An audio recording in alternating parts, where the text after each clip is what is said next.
پاکستان میں مختلف اوقات میں جہازوں کے حادثات پیش آئے تو وہ چند میں آپ کے سامنے پیش کر رہا ہوں۔ 20 مئی 1965 کو PIA کا طیارہ P-747 جو مصر میں کیئر ایئرپورٹ کے نزدیک گر کر تباہ ہوا، جس میں 24 افراد جان کی بازی ہار گئے۔ اس کے بعد 6 اگست 1970 کو PIA کا فوکر طیارہ F-27 جو اسلام آباد کے قریب گر کر تباہ ہوا، جس میں 30 افراد جان کی بازی ہار گئے۔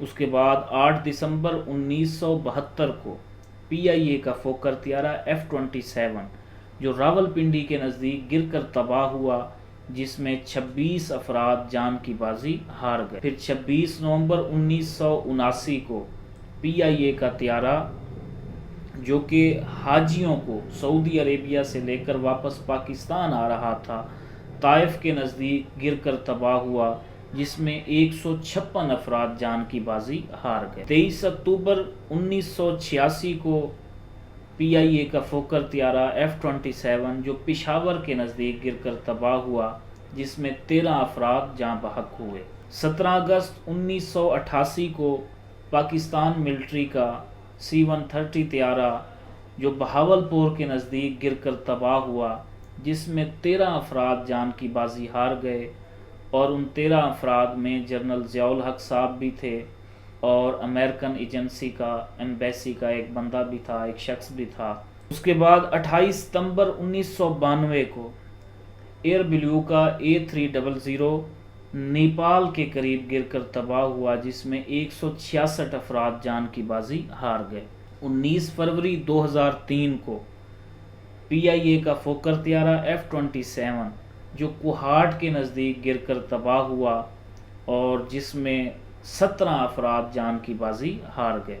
10 جولائی 2006 کو F-688 جو PIA کا طیارہ ہے ملتان کے قریب کھیتوں میں گر کر تباہ ہوا، جس میں 41 افراد جان کی بازی ہار گئے۔ 7 دسمبر 2016 PIA کا فوکر طیارہ ATR-24 جو چترال سے اسلام آباد جاتے ہوئے گر کر تباہ ہوا، جس میں 48 افراد جاں بحق ہوئے، اور ان افراد میں معروف مذہبی اسکالر جنید جمشید صاحب اور ان کی اہلیہ بھی شامل تھیں، وہ بھی شہید ہوئیں۔ P-8303 PIA کا فوکر طیارہ جو لاہور سے کراچی جاتے ہوئے کراچی ایئرپورٹ کے قریب ماڈل کالونی میں گر کر تباہ ہوا، جس میں 100 کے قریب افراد جان کی بازی ہار گئے۔ تو آئیے سامعین حضرات، ہم دیکھتے ہیں کہ یہ حادثات میں جو لوگ جان کی بازی ہار جاتے ہیں، قرآن و حدیث کی روشنی میں ان کا مقام کیا ہے، ان کے لیے اجر و ثواب کیا ہے، کیا شہادت کا رتبہ ان پر لاگو ہوتا ہے یا نہیں ہوتا۔ تو اس کے لیے میں سب سے پہلے آپ کے سامنے شہادت کی اقسام بیان کروں گا۔ شہادت 2 طرح کی ہوتی ہے، ایک شہادت حقیقی، ایک شہادت حکمی۔ حقیقی شہادت یہ ہوتی ہے ملک و ملت کی سلامتی کے لیے، دین اسلام کی سربلندی کے لیے جو جان دے دیتا ہے، اس کو شہید حکمی کہا جاتا ہے۔ اس کے علاوہ شہادت حکمی، شہید حکمی، اس کی مختلف اقسام ہیں، اور حدیثوں کو جمع کر کے میں نے 30 اقسام جو ہیں وہ نکالی ہیں، وہ آپ کے سامنے رکھتا ہوں۔ تو سب سے پہلے حدیث پاک میں آتا ہے پیٹ کی بیماری میں فوت ہو جانے والا، اس کو بھی شہادت کا رتبہ دیا جاتا ہے۔ پھر ڈوب کر مرنے والا، اس کو بھی شہادت کا رتبہ دیا جاتا ہے۔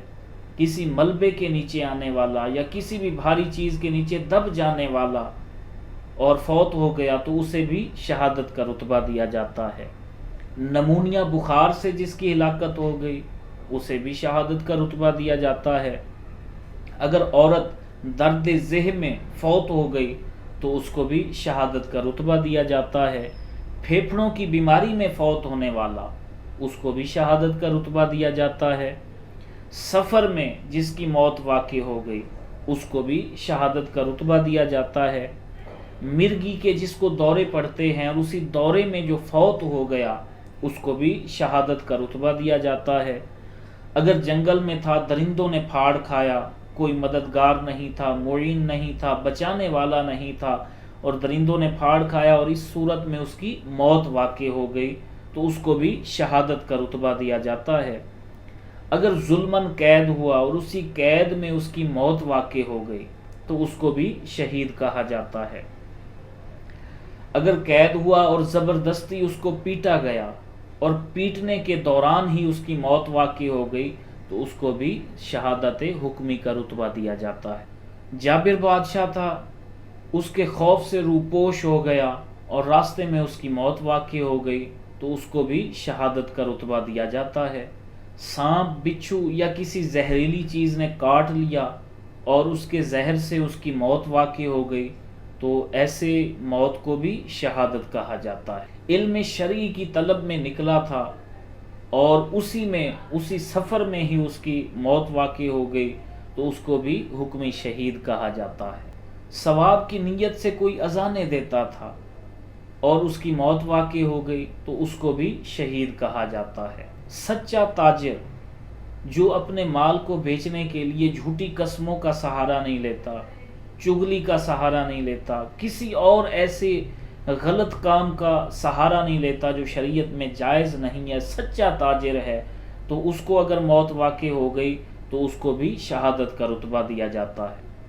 کوئی ایسا بندہ جس کے ماتحت بہت سارے لوگ کام کرتے ہیں، اس کے گھر والے ہیں، ملازمین ہیں، نوکر ہیں، ان میں اللہ کے احکامات جاری کرنے والا، رزق حلال کی تلقین کرنے والا، وہ اگر مر جاتا ہے، موت واقع ہو جاتی ہے تو اسے بھی شہادت کا رتبہ دیا جاتا ہے۔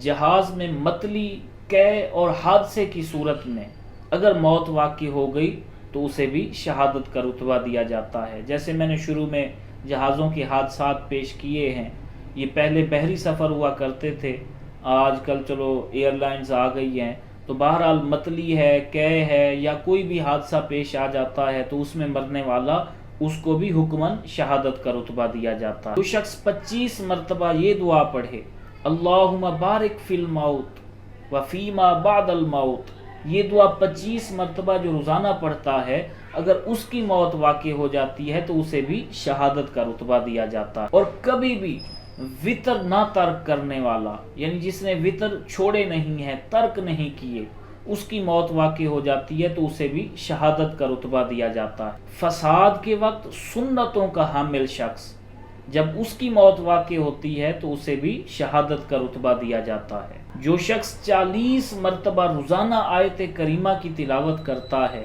اگر اس کو موت واقع ہو جاتی ہے تو اسے بھی شہادت کا رتبہ ہی دیا جاتا ہے۔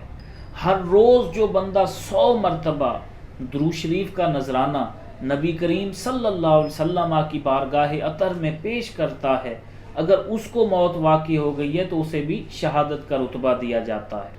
اور آل نبی صلی اللہ علیہ وسلم سے محبت کرنے والا، پیار کرنے والا، جان و دل سے چاہنے والا، جب اس کی موت واقع ہوتی ہے تو اسے بھی شہید کا رتبہ دیا جاتا ہے۔ جمعہ کے دن وفات پانے والا، جس کی موت جمعہ کے دن ہوئی، اس کو بھی حکماً شہادت کا رتبہ دیا جاتا۔ اور جو ہمیشہ شہادت کی دعا کرتا ہے مگر میدان میں نہیں گیا اور گھر میں ہی اسے موت واقع ہو گئی تو اس کو بھی شہادت کا رتبہ دیا جاتا ہے۔ یہ 30 اقسام ہیں کہ ان حوادثات یا ان چیزوں سے اگر موت واقع ہو گئی تو اسے حکمی شہید کہا جاتا ہے۔ اب آئیے دیکھتے ہیں حدیث پاک میں ان کا اجر و ثواب کیا ہے، ان کا مقام کیا ہے۔ اب یہ بات تو ثابت ہو گئی کہ جو کسی حادثے میں ڈوب کر مرتے ہیں یا کسی اور صورت میں ان کو موت آتی ہے، جو میں نے یہ اقسام بیان کی ہیں، تو انہیں شہادت کا تو رتبہ دیا جاتا ہے، تو شہید کا مقام کیا ہے، اجر و ثواب کیا ہے۔ اللہ تعالیٰ جل شانہ قرآن مجید میں ارشاد فرماتا ہے وَلَا تَحْسَبَنَّ الَّذِينَ قُتِلُوا فِي سَبِيلِ اللَّهِ أَمْوَاتًا بَلْ أَحْيَاءٌ عِندَ رَبِّهِمْ يُرْزَقُونَ، فرمایا شہید زندہ ہوتے ہیں، انہیں مردہ گمان بھی نہ کرو، وہ زندہ ہیں، رب انہیں رزق بھی دیتا ہے، روزی بھی دیتا ہے، وہ رزق بھی دیے جاتے ہیں۔ اور پھر حدیث پاک میں آتا ہے، ابن ماجہ شریف کی حدیث ہے، نبی کریم رؤوف الرحیم صلی اللہ علیہ وسلم نے ارشاد فرمایا کہ جب شہید اس کی روح جسم سے نکل کر پرواز کرتی ہے تو اللہ تعالیٰ اسے سبز پرندے پر سوار کرتا ہے اور وہ سبز پرندے اسے جنت میں لے جاتے ہیں۔ تو یعنی شہیدوں کی روحیں سبز پرندے پر سوار ہو کر جنت کی سیر کرتی ہیں، جنت کے اشجار میں رہتی ہیں، جنت کے اسمار میں رہتی ہیں۔ تو میں جو بھی حادثات میں، یہ حال ہی میں جو واقعہ سانحہ پیش آیا 20 مئی کو، جس میں 100 کے قریب افراد شہید ہوئے، میں ان کے لواحقین کے دکھ درد میں شریک ہوتا ہوں اور دعا گو ہوں، اور انہیں یہ خوشخبری بھی دیتا ہوں کہ موت تو آنی ہی آنی ہے، یہ تو تقدیر میں ایسا لکھا ہوا تھا، ہو گیا، ہونی کو کون ٹال سکتا ہے۔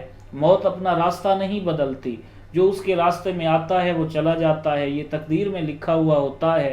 تو میں ان سے یہی کہوں گا کہ ان کا اجر اور ان کا ثواب اور ان کا مقام یہ ہے کہ بے شک آپ ان کے لیے آپ دیدہ ہیں، آپ ان کے لیے غمگین ہیں، مغموم ہیں، مگر ان کی روحیں سبز پرندوں پر سوار ہو کر جنت کی اشجار کی سیریں کر رہی ہیں، جنت کے اسمار کو استعمال کر رہی ہیں۔ یہ اللہ تعالیٰ جل شانہ نے ان کو اجر و ثواب عطا فرمایا۔